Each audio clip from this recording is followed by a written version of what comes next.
So as we sort of pull this up, one of the things that I wanted to sort of ask the room is how many of you come to this event having to take time off work, right? Your W-2 or your day job? Oh, not as many as I expected. So the reason I asked that question is I really did. I spent 15 years working in technology. I was a salesperson for different software organizations. And what that meant is my day job, or my day, wasn't really mine, right? I was a traveling salesperson, so what that meant, just so you can have context of how I built this over 15 years, is I traveled a minimum of 100,000 miles, air miles a year. 1 year, 200,000. My responsibility for most of that was the world. So I spent time in Europe, Asia, some in North America, South America. So I was all over the place. One of the saddest days of my life is when I got a platinum Marriott rewards card. I'm serious, it was a sad day when this thing showed up. Does anybody know what it takes to get a platinum Marriott rewards card? 100 nights in their hotel.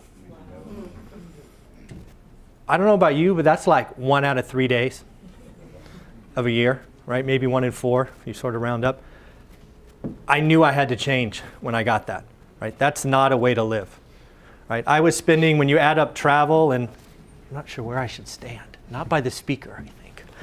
I knew I had to change because I was spending on average of 80 hours a week between working 9 to 5 and, thank you very much. Do I need this too? Do I need 3 mics? No. Okay. Hey, everybody give it up for Michael Zuber. I didn't get a chance to do that. Thank you. So again, that was a sad day of my life. I knew I had to change. I'd already been in real estate about 8 years at this point. As you'll see, we'll go through the full time together. I had about 45 or 50 units that were just cash flow properties, right? I live in the Silicon Valley, as was shared earlier.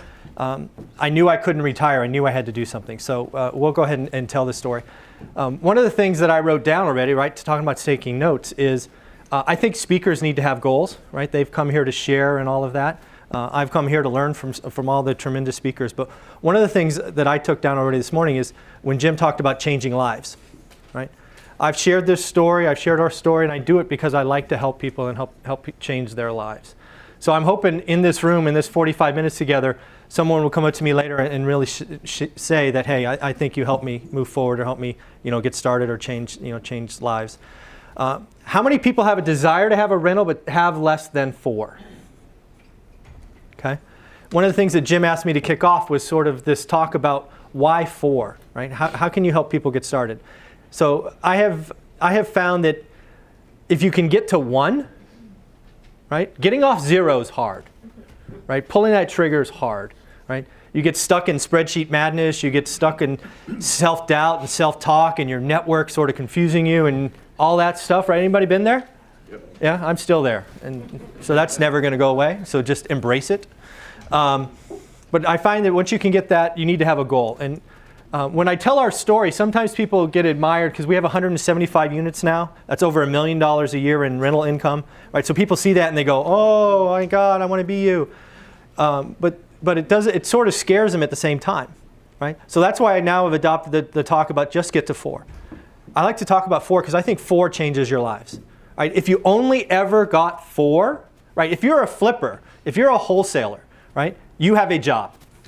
You may not like to admit that. But guess what? You have a job.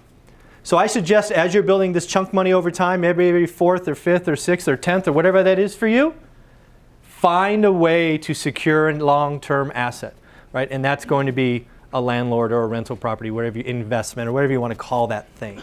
I think if you set up and had 4, then you're conservatively financed, you hold for the long term, you let inflation do what inflation does, you let values increase, you let rent increase, your life will be fundamentally different in a decade. It will be wildly different in a couple of decades because that's what happens when you can hold for the long term. So that's what we're going to talk about today. All right? So I used to talk for a living. So if you have questions, just raise your hand and I'll call on you. All right? Let's have some fun together. So I assume this up arrow goes forward. Maybe it's the down arrow. Oh, it's the down arrow. You never know. So I'm going to share my story in detail, sort of one slide, because I think it's important to know who's talking to you. I've shared a little bit, but there's more to it. I'm going to talk about why I suggest 4, and again, we sort of already touched on it, but there's more to it that we'll sort of get into. I do have some keys when starting out. Right? One of the things you get to do when you retire, and it's almost been a year. It was February 1st of last year, so that's a pretty good feeling. It's like a week away. It's pretty awesome. So I've gone back and sort of self-selected and really pulled out what worked and what didn't. So we'll talk about that. I'm going to talk about how to get started, right? Because I think there's 3 ways to get started, right? Do you have money? Do you not? Right? Do you have time? Do you not? Right? So we'll talk about some ways to get started. We'll talk about them in detail, right? So a little seed capital. As you'll see in my introductory slide, I started this journey with $40,000. That's more than some, I get it, but it's a lot less than others. So I thought we would talk about that. Scenario 2 is very common. When I did this, it wasn't called this, but whoever created it, probably somebody on BiggerPockets, BRRRR, right? Buy, repair, rent, refi, repeat. I did that a lot during the crash. Again, it wasn't called that. I just bought cheap stuff, fixed it up, and got my money back. But hey, if you want to call that BRRRR, fine with me. Whatever. Yeah. And then there's always, they don't have any capital, no special access. How do you get started? So we'll talk about that as well. And then I will close with what's important to me. Yeah, BRRRR, right? Hey, I'm from California. This is cold weather to me, man. I'm soft, I admit it. And then we'll close with a few core beliefs. Okay? All right. So you'll hear me say our, just so we know. You'll see in a minute. Our is my wife, right? The better half, frankly, Olivia. So again, we're both full-time employees. We live in a city called Mountain View. If you don't know where that is, think Silicon Valley. If you don't know where that is, think Google. Right? We're literally like half a mile from the Google complex. And we've been there since '99, so we've enjoyed all the wealth created because all these Googlers move in around us with too much money. We could not afford to live where we are if we had to buy now. It's ridiculously expensive, and I feel terrible for the millennials trying to buy into that. Again, as I shared, I traveled at least 100,000 air miles a year, right? Anybody ever been platinum on 2 airlines? Done that. I was platinum on 2 airlines and gold on third. It's not a good quality of life. I don't wish it on anyone, right? When I interviewed people and they were talking about all the joys of travel, I'm like, yeah, I've been to 1,000 places, but I've seen a freeway and an airport and a hotel. I mean, is that really seeing a place? I don't know. The other thing is I was in a sales profession where I had 90-day quarterly pressure, right? Whether it was a small software company, it was like making payroll, right? So like real pressure. Or it was quarterly earnings that we had to hit, right? I ran teams of dozens to hundreds. So the last 10 days of a quarter, I was not a very happy person. And it was like repeatable because like these 90-day cycles show up, guess what? Every 90 days. Right, so it's a horrible quality of life. So I knew I had to get out. I saw people a decade older than me pass away from it. Right? It doesn't have a long shelf life, right? It is, when you travel 100,000 miles, you're always eating out. Yeah, your checkbook might look okay, but your quality of life. I never met someone a decade older than me in my profession that was what I would call healthy or even happy. Think about that. They're not healthy or happy. That's a clue, people. Life gives clues. So I knew I had to get out, and that's why I knew I had to do something. So we built a portfolio 2.5 hours away. Anybody know Fresno? Right? So Fresno is 2.5 hours southeast of where I am. You can actually live in Fresno very comfortably on $50,000 a year. Right? So it's got 1 million people. Right? So it's a decent market, and when I started 15 years ago, it was the only market that made sense. Anybody know the 1% rule? Right? So I bought a house for $107,000 on 1818 North Drive. You can look it up on Zillow if you like. And it rented for $10.95. You'll hear more about this house on one of my closing slides because it doesn't start well. So we'll talk about that just to tease that out a little bit. Again, I already admitted we started with $40,000. We'll talk about how I spent that actually in the first scenario because I share everything. And then we'll talk about also how we grew this from a single 3-bedroom, 2-bath, 2-car garage that bought for $107,000 into 175 units. So we'll try to give you all of that. The other thing that's interesting is I bought out of the MLS, multiple listing service, for 15 years. For the first 15 years of my career, I bought 2 deals not out of the MLS because I'm always just direct. I bought one on an auction site during the crash, right? Auction.com, go figure. And then I bought another one directly from a bank that saw what I was doing to a property literally next door. Other than that, every property I bought was out of the MLS. How many people in this room think there are no deals in the MLS? I agree, there's 99 point something % of no deals in the MLS, but if you spend the time, there are deals. I have closed 3 deals. It's what, the 23rd? 22nd? 23rd? Right? Wow, 24th. Well, it's California's 3 hours away, so it's still the 23rd. I've closed 3 deals in January. All of them were out of the MLS. Right? I bought them all for, I bought 2 for $50,000 in list price and 1 for $60,000 in list price. Right? It's possible. We can talk about those some other time. But again, it is possible. Now that I'm free, right, I have time, right? I'm not on an airplane and in foreign cities. I am working with wholesalers and I have leads coming in and networking a lot more. So I have bought a lot more stuff in the last 12 months, not in the MLS, but the MLS is still a source. And as I've shared, I've closed 3 deals in January, all directly out of the MLS. So it is possible. If you're not at least looking there, you're not getting enough knowledge, right? Don't write it off. Right? At least spend the time. I still look every day on the new listings and what's coming up. And again, I had no special access or system. I knew nobody in Fresno when I picked it. I let the spreadsheets tell me where to go. Now maybe that was stupid. It worked out, but maybe I got lucky. I get it. But again, I didn't have special access. My mother wasn't in the business. My dad didn't give me a trust fund. Right? I knew no contractors. I knew no one. Right? When I heard Fresno, I'm like, is that in California? And I was born in California, right? I was born in Sunnyvale, grew up in Cupertino, live in Mountain View, right? I didn't know where Fresno was, right? I just started drawing circles on a map, right? But again, it is possible to do this business with no access, no system, no relationships, no trust fund. The other thing that's important is market cycles. This was a huge benefit. So if you do math on 16 years of 2019, when did I start? That'd be 2003, people. Need more coffee in the room, Jim, next time? Note to self. So why is that important? Because again, what you should be taking away from all these discussions from the people speaking to you is history kind of repeats itself in real estate. 2003 to 2008 was a seller's market.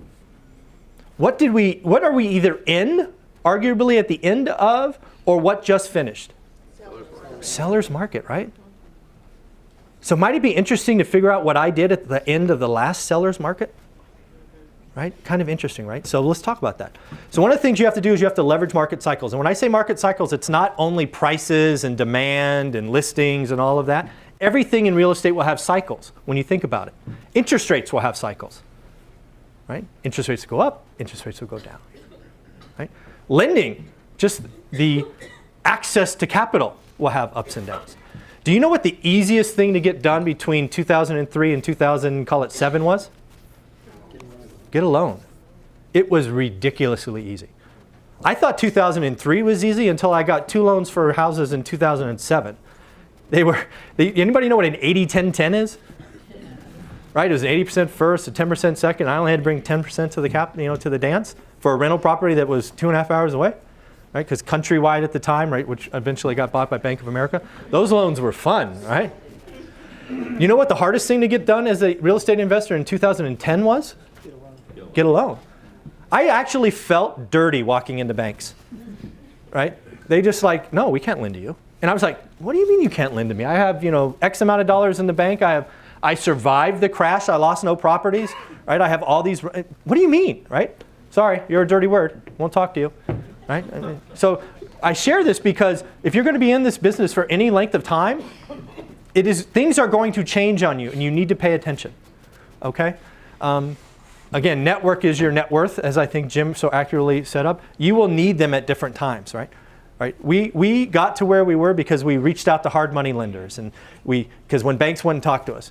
And then we did private money because we had friends and family go and basically take our money and help us grow it. So these are all things that when you get going will become tools in your toolbox. So that's why you should be learning the next 3 days is I'm here, right? I get to talk for 45 minutes, and then I get to learn from everybody else speaking.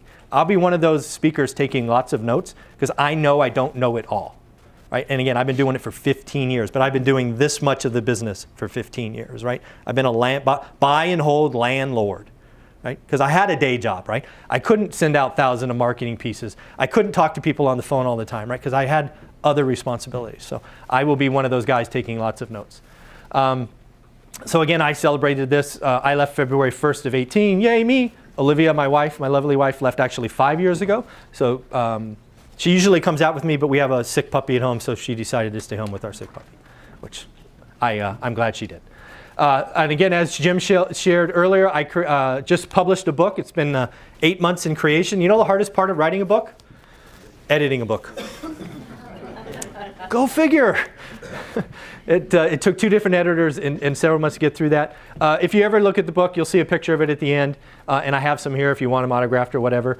It talks about our 15-year journey. Again, I thought it was important to sort of document that. I call it the 4 phases: the up, the down, the bottom, and the return. I talk about 21 core beliefs. I talk about what we do in the last year because it's different, right? When all you can do is think about real estate, right? There's other things you can do when you don't have a day job. And then I close with 11 key themes I've built the last year. That's essentially the book in a nutshell. The other thing I didn't say on that slide is I actually have a YouTube channel. I created that because if you haven't noticed, I'm kind of type A, right? I kind of like being busy. So I retired February 1st. I have 2 days of sheer excitement. Right, you just tell everybody you're retired. Everybody seen the Joker, right, in Batman? You know, that ridiculous smile. I think I had that for 2 days. But then I went into a pretty bad, I don't know if I would actually call it a depression. It certainly felt, I've never been that way, right, depressed, so I don't know what it feels like. Let's call it a depression. Because I didn't feel like I had something to live for. I didn't know what to do, right? Yeah, could I play golf or go to I'm sure, but that's not who I was. So somebody pushed me to share our story. So I created a YouTube channel called One Rental at a Time, and I now post daily videos online. I either do something called Real Talks, which is just a topic going on in the industry. I do something called Subscriber Questions. This morning's video was a subscriber question on Section 8. Somebody asked me what I think about Section 8, so I said, hey, go talk about that. Something that's really taken off and has been a tremendous success are interviews. You know, a lot of the people that we will see today will hopefully graciously be on. A couple of them, Tom has been on, Jim's been on already. We're tremendous interviews, and I ask them hard questions. We don't prep, right? Do we prep at all? I don't give you any insight what's coming, and it's my show, baby. So we just go with that, and they've been gracious enough to be tremendous guests. So again, and then the last one was we talk about deals. So something goes out every day. It could be as short as 2 minutes, or if it's an interview, it'll be about, I try to cap them at 30. Some are so great they go 45 minutes. But again, I have to have something to do. And so every day something happens. And again, so since I've had time, I was never a flipper. As it's been in the book, I flipped 1 property by accident. Was anybody in doing deals like in, I think it was 2010, it might have been 11? Do you remember that $8,000 tax credit the government threw out there? Yes. I happened to close on a property, a fully distressed property from an RE agent. I don't remember the number, but let's say it was 50 grand. I close on it. The government throws this $8,000 out, and suddenly the house is worth 100 grand. I'm not an idiot. I'll take 50 grand for a couple of weeks. So I literally painted the inside, put in new carpet, and sold it, and flipped it. I felt terrible. I'm a buy and hold guy. What the heck am I doing doing this? I feel better because I bought 3 other houses later, but I still felt bad. I felt dirty. It was weird, right? That just wasn't who I was. But so you never go broke taking a profit. I just keep telling myself that. Where I talk about that now is I am flipping properties because again I have nothing else to do all day, right? So I bought 20. 10 of them have already exited the system. Profits just over 300, and I have some more in the works. Again, things you can do when you have time. And then the last thing. When you're in this business long enough, you will have the ability to raise private capital, right? So I've raised private capital a couple of different times as you're reading the book. Once during the utter depression of real estate, right? And I paid 10%. Always interest only because I hate math, right? So interest only works, right? So that worked. Now what I've done is I have people that want to participate, again, friends and family, right? So you got to be careful how you market and do all of this stuff. But I believe in creating programs that are ridiculously good for your investment partners. Ridiculously good. I am not a greedy person, right? So what I do now is I created a program that offers them 6% interest, just like a bank, right? Just interest only, right? So if it's $1,000 or $100,000, it's $6,000 a year or $500 a month, right? So they get a little trick. And then I give them 20% of the equity, or the profit when the flip goes, right? So they're truly my investment partner. Then they get monthly summaries and write-ups and all that stuff. But the reason I share this with you is when you're doing this business long enough, think about how you can help your investment partners. I truly believe if you think about them first and how you protect them, not only more capital will come this way, you will feel better, it will go better, and communication will be easier, and you will just keep recycling capital. So it's a great place to be when you can get there as an investor. Okay, so why the 4 rental idea? Again, I already mentioned in the introduction, sometimes people get scared when they go, oh my God, 175, I can never get there, it'll take me 3 lifetimes and blah, blah, blah. It won't, but that's what they think. So now I talk about 4 a lot. How many people can count to 4 on one hand? Dude, people, come on. Everybody, right? Because 4 is not a hard number. How many people think they can get 1 a year? How many people think they can get 2 a year? Right? 3, you get the idea, right? It's not a scary number, right? So, if it's 1 a year, great. You can change your life. You can fundamentally change your retirement, whatever that is for you, your future years, your legacy, your family, if you can just get to 4.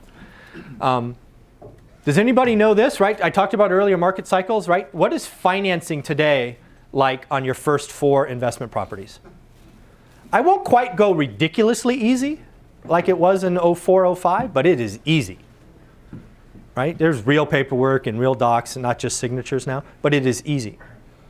That's really what drove me, I'm not a smart man, right? 4, why not 5? Well, because 4 is easy to get financed, so let's talk about 4. Right? So if you can get 4, if you're a wholesaler or a flipper, you can get to, right, chunk money, keep, right? You can do this, right, and you can get bank financing.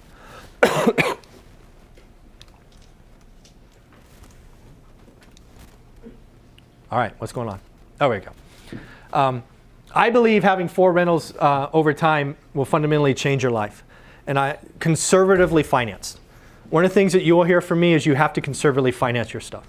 I don't generally believe in 100% financing. Yes, I know if you buy it cheap enough, you can make it work. But in general, I don't set that as an expectation. When I'm talking to other full-time employees and they say, hey, I got approved for a bank loan of 20% down, they're going to finance 80%, right? If they have a job like I did, where money's not really the challenge, right? You have some money in the bank. I actually tell them to put 30 or 35 or even 40% down. Because what I want for them is freedom of time, right? You don't have to think about it. If you put more down in that position, it's going to be easier to finance. The cash flow will be easier. You can absorb those once the window broke or the garbage disposal went out or whatever it happens to be without being negative cash flow, right? So I really am conservative finance. Most of the people I speak with are putting 30% down at least. Because again, I want it to be conservative finance because they're only trying to get to 4. And then they're just going to hold for the next couple of decades. And then what happens, right? Appreciation, maybe they've doubled. Maybe they've gone up 50%. What else as a landlord goes up over time besides appreciation? Rents, right? Amortization takes down the principal as well, right? So you get more and more of that, net. So it's a great place to be. And really what this comes down to, in my opinion, when I'm talking to folks is the options you have after a couple of decades, right? Let's just play it forward and say you had 4. Just think for yourself you had 4. Let's just pretend that they're free and clear. So whenever that time is for you, 15 years, 20 years, 30 years, whatever that is, they're free and clear. You're now exiting whatever you do for a living, or your child is going off to college, or whatever that meaningful thing is for you. What can you do with these 4 free and clear rental homes? This is a question for the room where you respond to me. What can you do? You could sell them. You absolutely could sell them. I would not recommend it, but you absolutely could. What else? Get a line of credit. You could get a line of credit. You can actually go refinance, do what's called a cash out refinance. You could sell one, if the other is small debts, pay off the others. So one of the things I'm talking to a lot of parents who have young children, right? Young meaning 1, 2, 3, right? So under 5 usually, is what happens if you bought a rental house, owned it until they were off going to college, and that was your education fund? right? Think about that. Your tenants are essentially paying for your kids' college. How cool is that? Right? And oh, by the way, you got fixed rate debt, you got interest rate deductions and tax savings and depreciation and all this other goodness. But you get to thank your tenants for sending your kid off to college, right? Or if they're not going to college, which is okay, help them start their career or their thing or whatever they're going to do, right? It's about having options. It's about thinking long term, right? As Jim mentioned earlier, I think in decades as one of those landlords, right? I'm not thinking weeks or months. So some of the keys when starting out. I never bet on appreciation, right? I actually live in Silicon Valley. I spent a year, as I share in the book, looking for that magic cash flow house where I live. They never existed. I think they're unicorns, man. They're just not there. I don't know why anybody would buy in the Silicon Valley. It's ridiculous. It's great. I mean, I can't say enough bad things about Silicon Valley real estate as a landlord or an investor. So if you are telling yourself, as I share in my book, I had an investor take me in his office, on his whiteboard, say to me, I can afford 4 negative cash flow houses because I have a great job and I'm muckety-muck and blah, blah, blah. And because, and then appreciation will save me. Guess what happened to that poor individual when the crash came? Lost them all, had to declare personal bankruptcy. How'd that feel? Right? I saw people that were worth $10 million and above, because again, I've been doing this a long time, lose everything in the crash. Never, ever. If you ever listen to me or watch the channel, you better not ever talk to me about appreciation. If you happen to sell, then we can talk about appreciation. Oh, how much did it appreciate? How much did you put in the bank? And yeah, high five. We are never talking about appreciation if you talk to me. 0. I don't want to see it in a calculation. I don't want to see, oh, if it grows 4%, blah, blah, blah. No. We okay? Yes. With me. Do the deal on today's value, and that is it alone. I guess I'm pushing the button. Always conservatively finance. I want you to be thinking about holding for a decade. The reason we survived the crash is everything I own cash flow. Interesting fact. Do you know when the crash happened, let's just say I own 50 properties in the crash. Do you know what happened to my net worth? It collapsed. Got whacked in half. You know what happened to my income statement? Nothing. When it got better. My income statement, which is where rents come in, went up. My occupancy went up. My rental amounts went up. Oh, let me think. Do you pay your bills on your balance sheet or your income statement? Yeah, you talk about your net worth and all that yada yada at the parties, right? I'm worth X. Who cares? You can't spend that, right? Talk about your income statement. Tell me about your gross and tell me about your net. Let's have that discussion, right? That's why I was able to survive the crash. Not only survive, but frankly prosper, as you can read about. I don't know why this is moving forward. I guess I timed it. So again, if you're a busy professional, I don't want you to think ROI. I want you to think return on time. Think about that. I talk to too many investors who have crazy busy day jobs, and they're talking to me about, oh, this one's 5.5 and that one's 5.8. And I talk about a story on one of the videos where, let's just use this. One return was 5%, right? Everybody, a cap rate or yield or whatever you want to call that was 5, and this one was 10. On paper, which one do you want? 10, right? If that's the only option, duh, 10, stupid. That's twice as big. Got it. But the 10 was a multi-unit, 6-unit apartment building, C-class neighborhood. This investor never owned anything in that area before. Anybody see any red flags yet? Right? It's going to take time to manage. I own lots of stuff in that kind of area, so I'm not talking down that area. But what I'm saying is, if you've never done it before, and you already have a very busy day job, and you're trying to self-manage, you might have a problem. Or the 5% is a triple net office building where you do nothing. Guess which one I told him to go after? 5, because you should be thinking return on time. If you were like me and you're spending 80 hours a week working, doing 100,000 or 200,000 miles air, you should think return on time first. Don't get lost in all these stupid Excel spreadsheets. Get in the game, right? Remember what you're in this for. So return on time is important. Wow, this is really going. So no alligators. If you ever look me up, there's actually an icon I had somebody create. It's an alligator chewing on a bag full of money and dollar bills and stuff, because I don't think negative cash flow is painful enough. Wow, look at this. It's really going. Do this. No, I'm doing, yeah. So no alligators, negative cash flow. Because again, I don't think negative cash flow is negative or painful enough. So I created an alligator eating your money. I created one alligator in my life. It was the first property I bought. I shared on Norris Drive. I did a cash out refi because I didn't know any better. And what do you do when you do a cash out refi and you don't know any better? You take the maximum amount. Freaking idiot I was. Right? I turned a property that was, let's call it $150 a month positive into $100 negative. Now I did go out, I didn't do anything stupid. I didn't blow it on a new car or a jet ski or a crazy vacation. I bought more real estate. So in general, I was net positive, right? I bought two, this one went negative. So if you add them together, but that's not how I look at my portfolio. I look at that asset and that asset and that asset. These two were fine, that one hurt every month. Conservatively financed, right? See, a lesson learned, aha. Don't ever create a negative cash flow property. Buy or create. I have created one. They're not fun. They are very painful. The other thing I like to do is I like to tell stories and create things that kind of jolt you out of your seat. So when I say crap, it kind of gets your attention, right? But it's all capital letters. So it stands for something. It stands for cash rich, asset poor. Haha, look, a creative guy. Crap. You don't want to be crap. Being cash rich, asset poor is very, very risky in a world full of inflation. In a world where things happen in life. Cash is trash. You've heard that lots of times, right? So there are just, having assets is where you want to be, right? So again, we'll talk about the opposite of crap at my closing slide. I do not believe you can save your way to retirement. There are some people in Silicon Valley who get lucky IPO money or RSU money or whatever, they once in a lifetime stuff. I'm not that guy. I'm not that lucky, right? I'm not a baseball player or a singer where these 7 figures show up every month.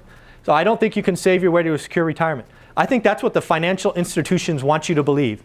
Oh, do the 401k and do the whole company match and blah. It's not. It's a story we believe because it's comfortable, right? Do something for 40 years and life will be great.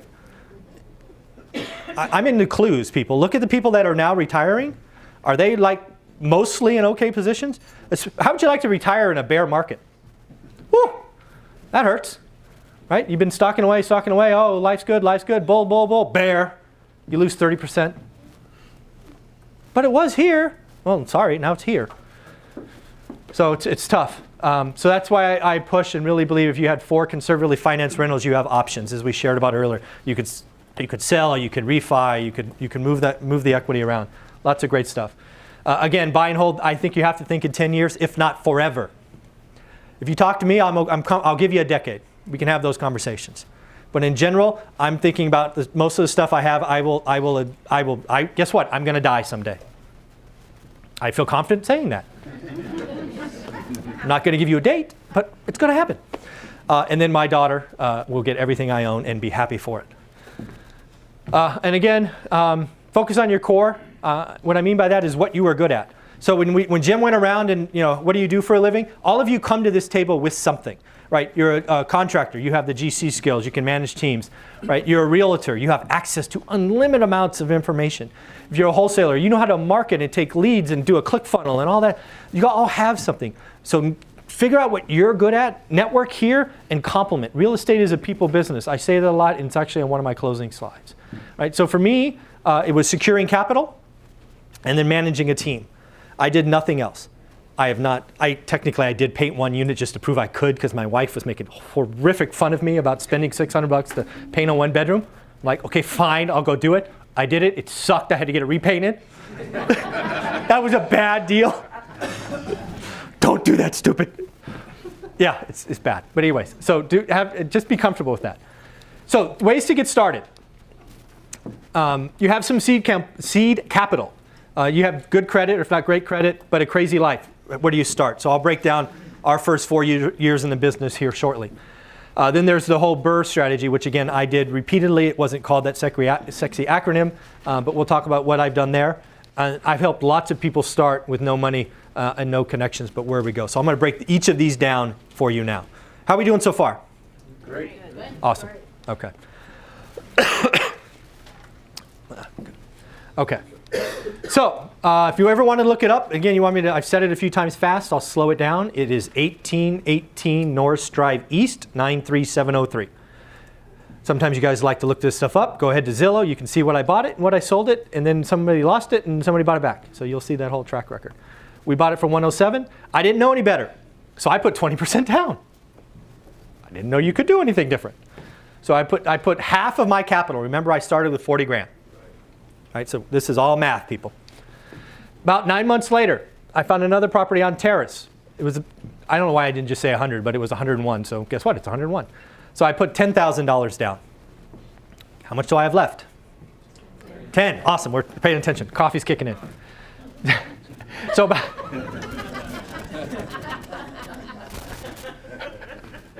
I love you guys. So about 9 months later, so it's been 18 months. I close on my third house. My capital's gone. I'm at zero, right? Guess what happens? I did a refinance. I already sort of told the painful story, right? I took that first property, I created an alligator, remember? So I did a cash out refi. I pulled everything. So I pulled my original 20 back, and they said they'd give me another 20. Again, I didn't know any different. I admit it was a mistake, but I took it all. And I bought 2 more houses, same way, 80-10-10s.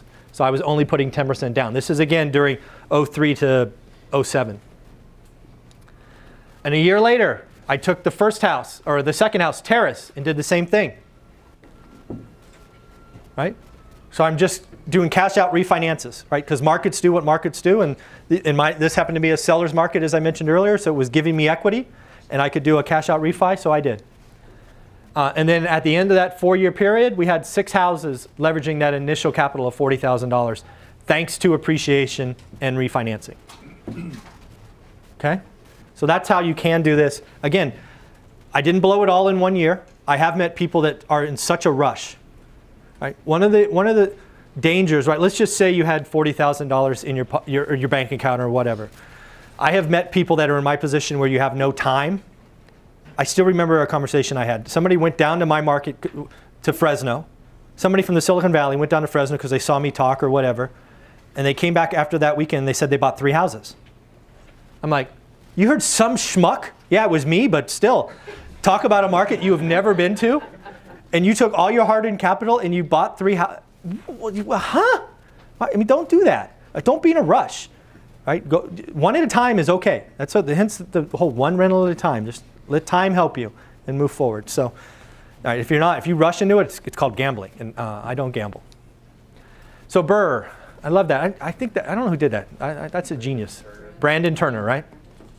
I think I actually wrote on Bigger Pockets for a long time. I think he took my story and did that. Freaking guy. Now he's off in Hawaii having a good time. So here's a story I did Burr with. So I bought a house on Norris Drive. I write about it in the book. I call it Little Nevada. It was technically 69 grand, so here I round up. It was a really rough house. I established a private money lender. Something I do in my programs is they only come in for the purchase price. I fund all the repairs out of my own pocket. In this case, let's say we were paying them 12%, again for easy math, so that's $700 a month. Right? So it's still ugly. House is still ugly. Needs $40,000 in work. I happen to have the $40,000, so I believe in putting my money at risk first. If you don't have that, you can go out and borrow that as well. In this case, I paid that, but if you are borrowing it, let's just assume 12% again. So that portion would be a $400 payment. My aftermarket or after remodel values were, I got a signed lease for $1,250, and I ended up selling the house for $169, but let's say the value was $169,000. Everybody with me so far? Right? This is over about a 90-day period. Right, Jim talked about flippers thinking in months. This is the months. So what we did, or what you could do, is you can go get a 70% loan to value. Right? That would be extracting $118,300. And you could then, you will have at the end of that, rough math said you'll have $8,000. If you really think about transaction costs and all of that stuff, you're probably walking around with $4,000. But you would have done a successful Burr strategy. That's probably 4 to 5 months from purchase of ugly, destroyed, squatter house to fully remodeled, fully leased at market, beautiful house, right? And if you ever go to my YouTube site, you'll actually see videos of the befores and afters of that. It's called Little Nevada if you ever look it up. Does that make sense for everyone?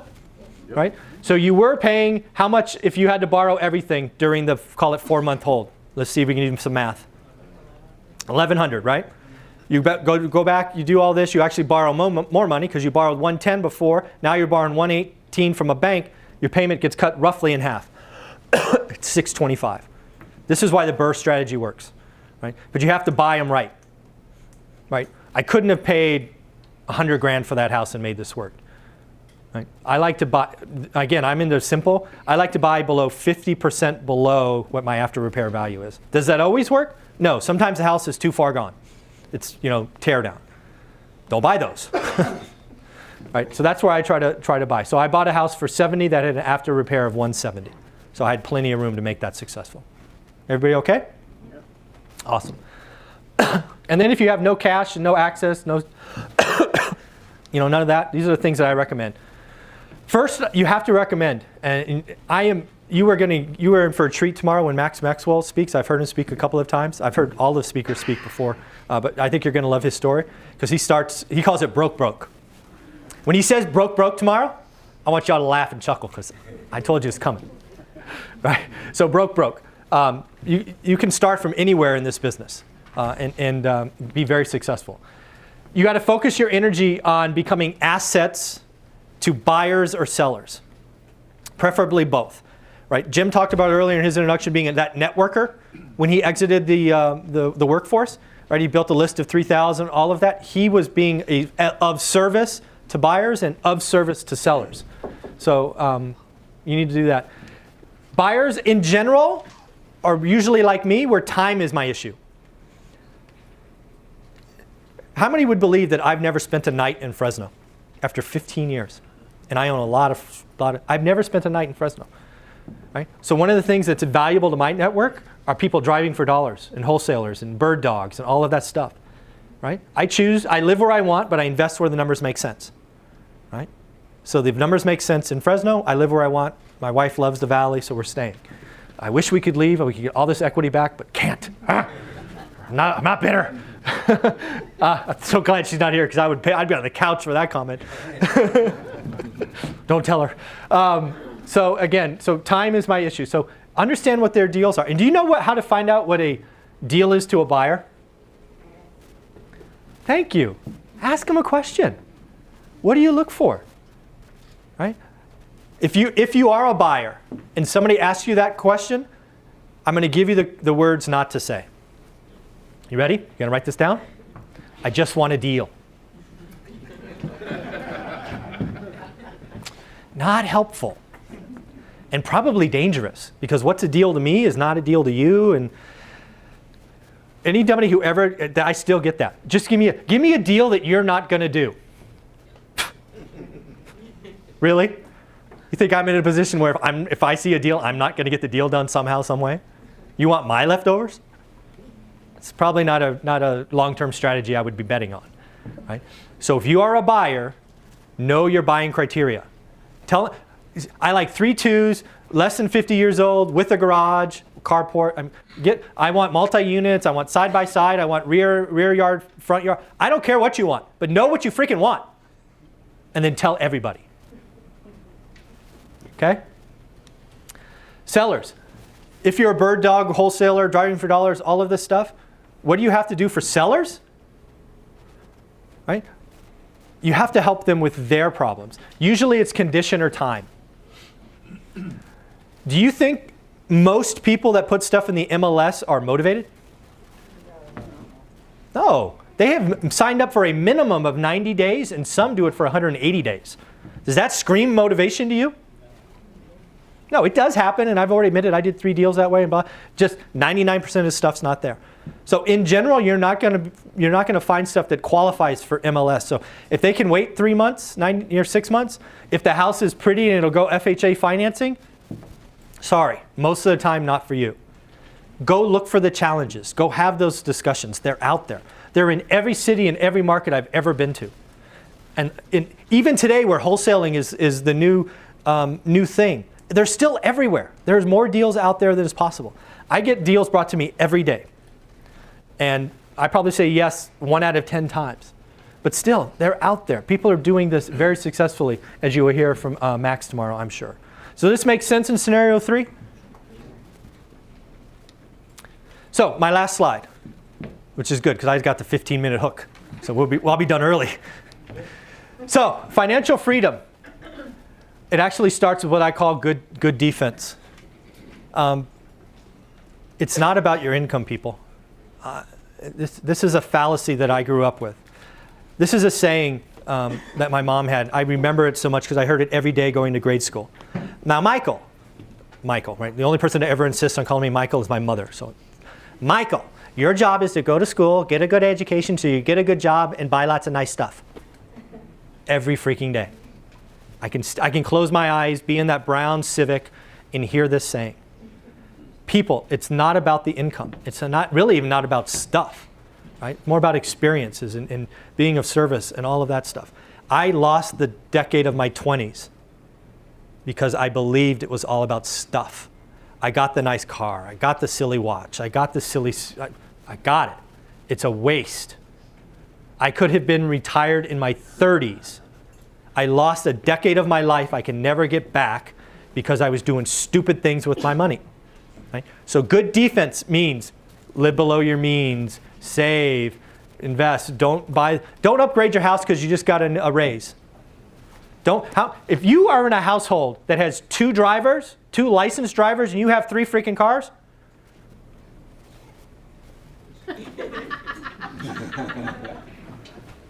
I know people with 5 cars and 2 licensed drivers. Come on, people. How are you going to retire early with that kind of spending? It's ridiculous. So remember, good defense. I do believe, and I've shared it earlier, this is a phrase I have a lot, is live where you want, wherever you want. The real estate is one of those things you can literally do from a beach in Phuket, Thailand, if that's where you want to be. I could be living in Phuket, Thailand, and investing in Fresno, California. Absolutely could. You invest in building the network, you set up the communications, you find a way to get contracts back and forth because maybe Phuket's not great. You got a couple of wrinkles to figure out.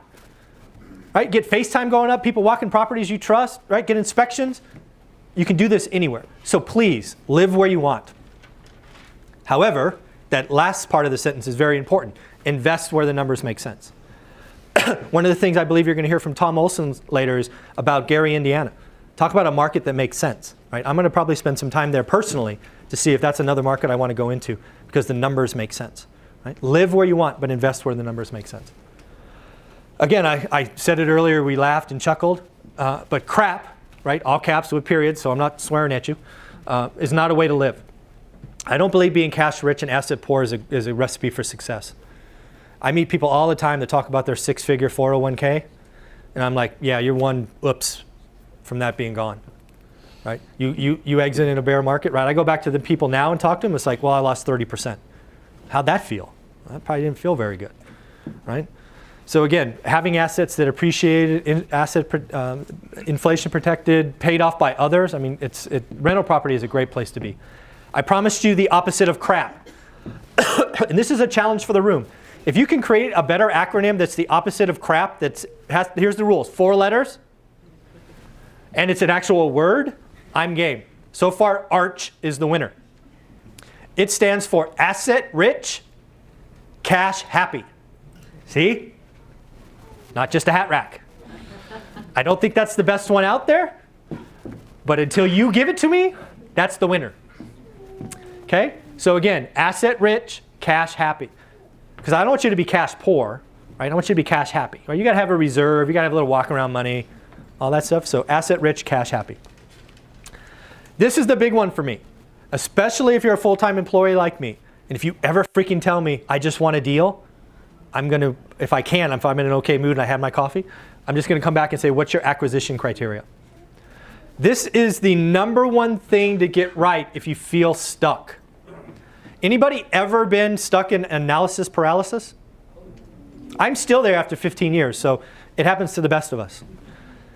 This is what you have to get in your mind. Go away, get away from your Excel spreadsheet, and think about what you want to buy, right? Is it a 5% return? Is it a 6% return?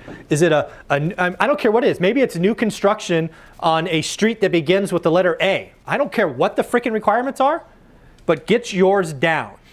And then when something walks across your path that hits your requirements, pull the trigger.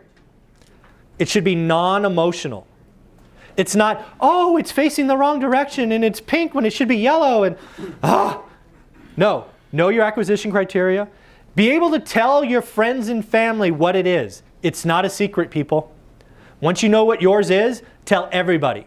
Tell the wholesalers, tell the bird dogs, tell your realtors, tell your competition. Because guess what? Your criteria is probably not theirs. And this is a network business. This is a people business, as you will see on the other side of this slide. This is a people business. Don't be shy. Don't live behind your computer. Sorry. Get out in the real world, talk to people, have conversations, go see stuff. Here's one. Real estate will test you over and over again. It still tests me to this day. Right? And by test you, I mean throw bad things at you. Right? So you have some days that feel great. You have months that feel great. You may have a year feel great, and then something's going to happen. Real estate's trying to kick you out of the business. I'm convinced that real estate is trying to kick you out of the business. Because it knows that if you're in this long enough, you're going to be wildly successful, wealthy, and happy. But it's trying to test you to see if you really are game. Are you committed to this or not? So this is what I promised you. I told you earlier, remember I told you the Norris Drive story didn't start out well? So let's rewind the clock. It's 2003. We've just spent a year of our life looking in the Silicon Valley for that magic street that had cash flow. And as I admitted, we didn't find anything. Think about that. 52 weeks, literally, either a Saturday or Sunday, we were in our cars driving around. Seems committed. We finally have that kitchen table conversation with my wife, Olivia, much smarter than me. Says, why are we only looking 30 minutes from our home? I'm like, because that's what the books say, right? It doesn't make sense where I am. So we pull out a California map, start drawing circles, we find Fresno. Spend about a month looking at Fresno, and we finally find something that hits our acquisition. It's 1818 Norris Drive. We buy it, 107 grand. We paid list price because it was a seller's market. It's what you do in a seller's market, right? It rents for $10.95. You could not believe the feeling when that tenant moved in, right? Because now we're like 13, 14 months into this thing, and we're finally landlords, right? We celebrated, we had a dinner, we're high-fiving, we're hugging, we're doing stuff what married people do, right? It was awesome. Y'all know. Come on. Draw a picture. Tom, that's for you. Can you start with that picture for me? Love this guy. So, 2 weeks later, real estate tests you. Unbeknownst to us, the wife and husband break up. She leaves, never to be heard from again. We hear she goes to Arizona or Texas or whatever.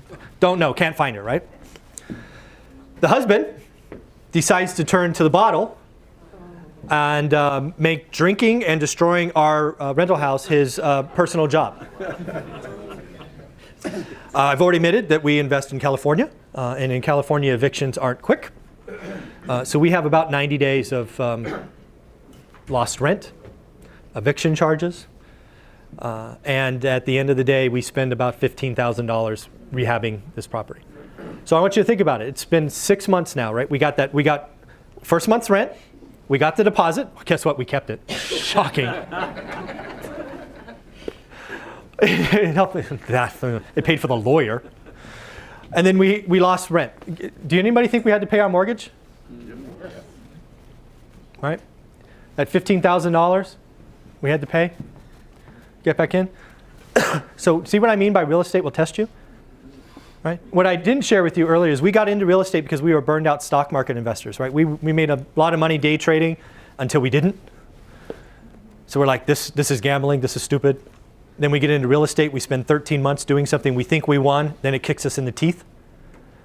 My wife could have said, I told you, it's rigged, we're not doing this, it's too far away, I told you Fresno sucks. I mean, it could have been ugly. No. We were in this 100% together. She's like, great, cost of doing business, let's keep going. I applaud her every day. I give her credit in the book. I would not be standing here today. We would have taken a loss on that property. But as you've seen, that property did great things for us. Not only did we do a cash out refi that bought more stuff, we ended up selling it during the peak, and we 1031'd all of that money into apartment buildings. We actually exited the seller's market by selling all of our houses. Technically not selling, sorry, accountants in the room. We exchanged. We sold all of these units, and we went from 8 units to 80 units. No new capital, right? We just did a 1031 exchange in the small apartment buildings, and I talk about all of that in the book and on the videos. But again, what's important about this statement is couples must be committed.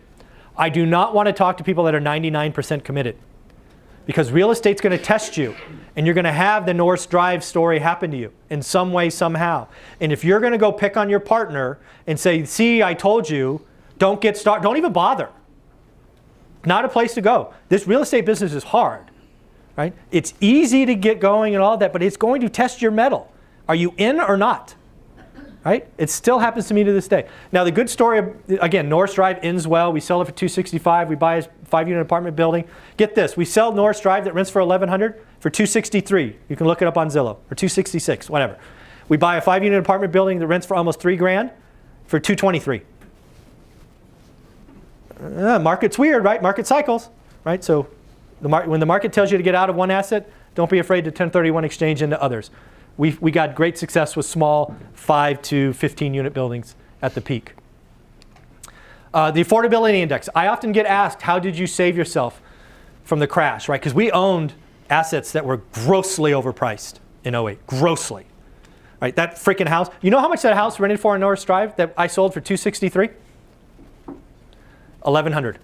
Remember what I paid, what it rented for when I bought it at 107? $1,100. Huh? Yes, countrywide. Thank them. But again, right? The affordability index told me it was no longer affordable. I don't know why. I mean, Bruce Norris gets the credit. I heard him talk about it, and I'm a numbers guy, econ grad, so I drove into it. And the affordability index went from like 45 when I started in 03 down to 12. I just knew it wasn't affordable. I couldn't buy anything. I wasn't going to buy the next thing, and I knew I wasn't done investing. So I had to do something. So we exchanged all the houses, and we went into apartment buildings, and that's how we survived and prospered during the crashes, because we got out of the stuff that was overvalued and into the stuff that was undervalued.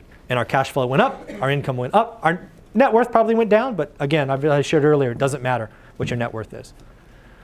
The other thing to realize, and I only got this after I retired, is there's actually quality differences. And I talk about this as the MLS, because again, as I admitted, I bought most of my stuff out of the MLS over these years, multiple listing service, Realtor.com, Redfin, all of that. So everybody knows what a beautiful house looks like, right? Right? Call them turnkey, call them pride of ownership, whatever you want. Right? Those are ones that you can buy for FHI financing, 20% down. They appraise, their inspections, they pass with flying colors. Right? Those are priced at market.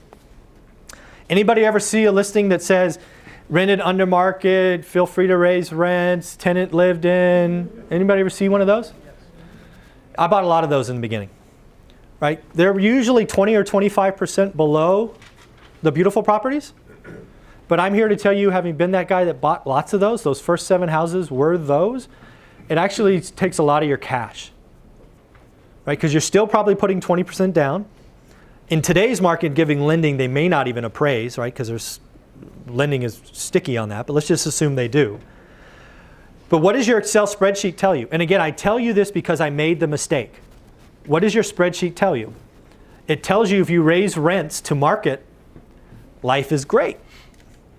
Right? You take 800 to 1,000 and you only paid 150 for something that's worth 200, what happens? Cash flow goes up. Guess what? Tenants don't live in spreadsheets. If you raise somebody's rent for 800 to 1,000 for a rundown dump, what's the best case scenario? They leave. That's the best case scenario. They leave your place. Worst case is, and this will happen most of the time, and again, this may be a California thing because we have horrible eviction timelines. They're going to probably not pay you that next month's rent, and they're going to force you to evict them. They're going to buy 3 months of free rent and party on your dime. Yep. And guess what happens when they leave? You still got to fix up the place. And guess what? You're fixing that up with cash. You're not borrowing that money. So I have found that kind of well-used property, I call now, actually consumes more cash. And again, that was a mistake for me in the beginning. I should have bought the cleaner properties because, again, time was the problem. Right? I shouldn't have, because I ended up spending more cash doing the down payment, which felt better day one, but over 6 months, I deployed a lot more capital. And just to round out this story, then there's the third type that you can only buy with cash. Nobody should be living there. Unfortunately, sometimes people do. These slumlords out there, there's a special place in hell for them, frankly. If you're just starting out in this business and being a landlord, don't buy that stuff because it's so much risk for you. You don't have the time, don't have the contractors, it's just a recipe for disaster. But if you are a flipper and a wholesaler and all that, go find those because I believe the more slumlords that we can turn into quality rentals anywhere in this country, you have a special place in heaven where the other people have a special place in hell, right? It's sad what I see going on.